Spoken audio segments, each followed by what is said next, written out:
जिला परिषद की 32 दुकानों का लॉटरी से हुआ आवंटन, धांधली का आरोप। जिला मुख्यालय के आरा शहर में जिला परिषद की 32 दुकानों का आवंटन लॉटरी से किया गया, जिसमें शहर के कतीरा मार्केट कॉम्प्लेक्स के उत्तर 12 दुकान, आरा डेयरी कतीरा के सामने चपरासी क्वार्टर के पीछे 10 दुकान और जिला परिषद स्टाफ क्वार्टर कतीरा के दक्षिण के 10 दुकानों का आवंटन किया जाएगा। वहीं इस आवंटन में कई लोगों ने धांधली का आरोप लगाया है। राजद नेता ने कहा कि बिना सूचना के ही आज सुबह में लॉटरी दुकानों का आवंटन के लिए करा दिया गया, जिससे जो लोग फॉर्म नहीं भरे थे उनको पैरवी के आधार पर एक व्यक्ति के 2 तो किसी को 3 दुकानें मिली हैं।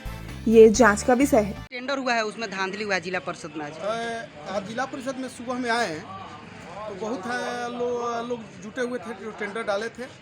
तो मैंने पूछा कि भाई क्या इस बात है, तो उन्होंने कहा कि बिना सूचना के आज लॉटरी निकाला गया है और हम लोग को कोई सूचना नहीं था और ऐसे लोग को मैंने लॉटरी दिया गया जो बहुत राजनीतिक प्रभावशाली व्यक्ति हैं, उनको ज़्यादा दुकान दिया गया, किसी को पैरवी पर दुकान दिया गया और नहीं दिया गया। तो हम एक बात और सवाल उठाना चाहते हैं कि जब जिला परिषद की दुकान आवंटन करे की प्रक्रिया जब हो रही है, तो जब जिला परिषद का चुनाव होता है तो एक संवैधानिक तौर पर आरक्षण कोटा के तहत होता है। तो जब जिला परिषद का आरक्षण कोटा पर चुनाव होता है तो जिला परिषद जो दुकान आवंटित होता है उसमें भी आरक्षण होना चाहिए कि किस SC ST का होना चाहिए, अति पिछड़ा का होना चाहिए, सभी लोग को होना चाहिए। जब संवैधानिक तौर पर पूरा देश में सिस्टम है, उस सिस्टम।